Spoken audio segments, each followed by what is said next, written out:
अस्सलामुअलैकुम नाज़रीन, hello everybody. मैं हूं शोएब मियानूर और आप देख रहे हैं Memon times news. Indian minority foundation की जानिब से सद्भावना एक भारत श्रेष्ठ भारत के मिशन के तहत मुंबई के बिरला मातोश्री में बतारीख 27 नवंबर 2023 को जज्बाए हुब्बुल वतनी का एक शानदार कार्यक्रम किया गया। इस कार्यक्रम में इंडियन माइनॉरिटीज फाउंडेशन के कन्वीनर और CU chancellor president Satnam Singh Sandhu और महाराष्ट्र राज्य के माइनॉरिटी मिनिस्टर अब्दुल सत्तार अब्दुल नबी के हाथों से all India Memon Jamat federation के प्रेसिडेंट इकबाल मेमन ऑफिसर को अवार्ड से सम्मान किया गया। आइए देखते हैं क्या कह रहे हैं इस मौके पर इकबाल मेमन ऑफिसर। मैं जो है अब अपने अगले पड़ाव की तरफ बढ़ता हूँ। हमारे दरमियान क्योंकि जज्बे हुब्बुल वतनी, वतन से मोहब्बत, ये हमारी जिम्मेदारी भी है, हमारी फितरत में भी है, हमारी मिट्टी में भी है। हम इसी मिट्टी से बने हैं। उस मिट्टी की मोहब्बत जाहिर सी बात है हमारे दिलों में रहनी है। और हिंदुस्तान की आज़ादी की जिद्दोजहद को अगर आप देख लें तो पता चल जाएगा कि कितने लोगों ने कैसी कैसी कुर्बानियाँ हमारे अपने वतन की आज़ादी के लिए दी, जिसमें से एक बहुत बड़ा नाम आता है अली जनाब अब्दुल हबीब यूसुफ मारफानी साहब का, जिन्होंने हिंदुस्तान के लिए जब पहली फौज खड़ी हुई तो 1 करोड़ रुपए का अपनी जानिब से फंड दिया था। मैं उसी जमात के एक फर्द फरीद जो यहाँ पे हमारे दरमियान मौजूद हैं, मैं उनको बुलाना चाहता हूँ, जो 15 लाख मेमन जो एक जमात है, 500 जमातों के सरबराह हैं, 15 लाख मेमनों के यहाँ पे नुमाइंदे बन के आए हुए हैं। अली जनाब इकबाल मेमन साहब, प्रेसिडेंट ऑल इंडिया मेमन जमात।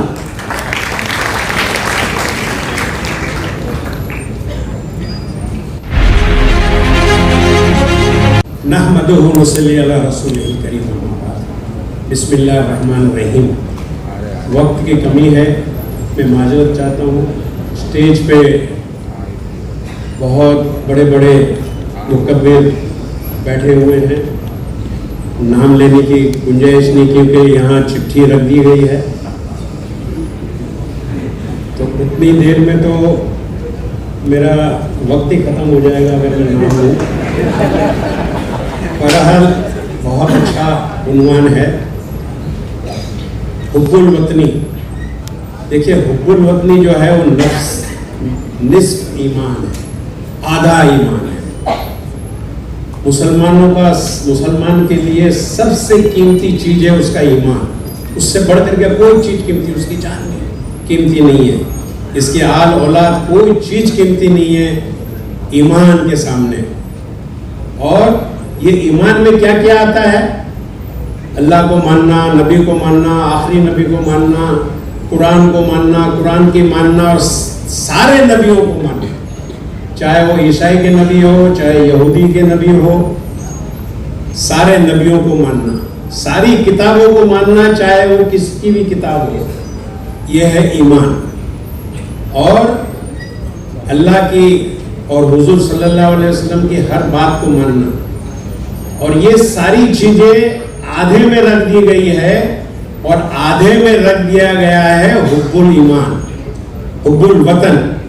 यानी कि कितनी बड़ी अहमियत है हुब्बुल वतन की, वतन की मोहब्बत की कितनी बड़ी अहमियत है कि ये सारी चीज आधा, और हुब्बुल वतनी को आधा दर्जा दिया गया है। ये इस्लाम का, आप सल्लल्लाहु अलैहि वसल्लम, मौलाना ने बहुत अच्छी बात की, जब आप सल्लल्लाहु अलैहि वसल्लम हिजरत करके मक्का से जब जा रहे थे, उनको परेशान किया गया तो मुड़ मुड़ करके काबा को देख रहे थे और कह रहे थे कि मेरे मक्का को देख रहे थे और कह रहे थे कि ये मक्का, मैं तेरे यहाँ पला और बड़ा, मगर मैं नहीं चाहता था तुझे छोड़ना, मुझे मजबूरन में मेरे को छोड़ा। ये है मोहब्बत वतन की। आपको हमेशा मक्का की मोहब्बत जो है वो आपको सताती थी। ये है वतन की मोहब्बत। और वतन की मोहब्बत के लिए मैंने, जैसा मौलाना ने कहा कि हमारी मेमन बिरादरी की रिप्रेजेंटेटिव कर रहा हूँ मैं, तो आपको बता दूँ कि हबीब मारफानी साहब ने 1 करोड़ रुपया नहीं बल्कि सारी जायदाद रंगून में उन्होंने सुभाष चंद्र बोस को थाली में एक थाली में तमाम जेवरात और एक थाली में तमाम दौलत, उनकी जितनी जायदाद थी सारी रख के 2 थाली में उन्होंने रख करके दे दिया था उनको। ये है हुब्बुल वतनी।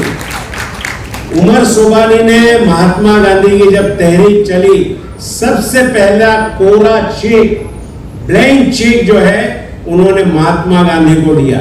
महात्मा गांधी ने 1 लाख रुपया भरा तो उन्होंने कहा कि बहुत सस्ते में छूट गए। पहला कोरा चेक अगर हिंदुस्तान में अगर आया हो तो ये हुब्बुल वतनी एक मेमन ने दिया है, उमर सोबानी साहब ने।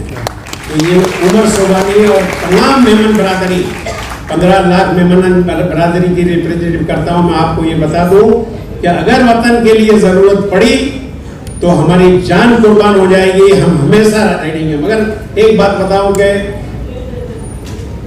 बहुत सारी जगह पर तकलीफ, हमारे बिजनेसमैन हर जगह हर गांव के अंदर है।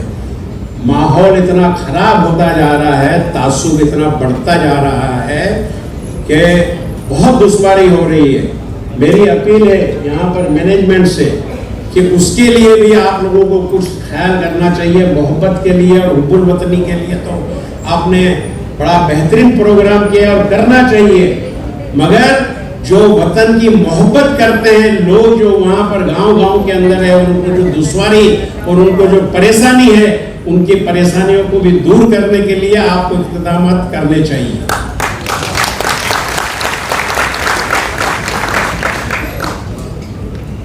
एक बात और बताऊं आपको मैं, ये जो रंगून में जो वाकया हुआ था 9 जुलाई 1944 जो उनको दौलत दी गई थी, पूरी उनकी पूरी जायदाद, ये हुआ था। तो मेमन बरादरी जो है हमेशा हुब्बुल वतनी में ईमान रखती है। अल्हम्दुलिल्लाह 15 लाख मेमन हिंदुस्तान में है और हुब्बुल वतनी में मोहब्बत की, हिंदुस्तान की मोहब्बत के लिए, भारत की मोहब्बत के लिए हमेशा कोसा रहते हैं। मैं ये चाहूँगा कि हम सब मिलकर के, हिंदुस्तान की तरक्की उसी में है कि हमारा आपस के अंदर भाईचारा और मोहब्बत इसी तरह अगर बरकरार रहेगा तो हम तरक्की कर सकेंगे। तकलीफ के बावजूद भी मैं आपको एक बता दूं कि मैं पूरी दुनिया घूमा हूं, मगर एक बता दूं, हिंदुस्तान के जैसा कोई मुल्क मैंने नहीं देखा। हिंदुस्तान की तरह कोई मुल्क मैंने नहीं देखा। यहाँ बहुत आजादी है। 12 बजे तक भी रात को डीजे निकलता है, रोड के अंदर मेले लगते हैं तो आधा रोड बंद हो जाता है।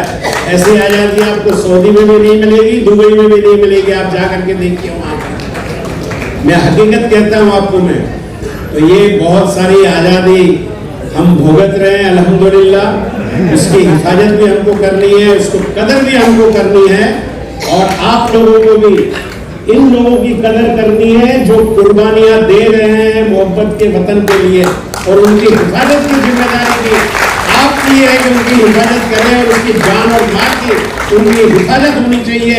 तभी ऐसे जलसे जो हैं वो कामयाब होंगे। वाखिर दावाना अल्हम्दुलिल्लाह रब्बिल आलमीन।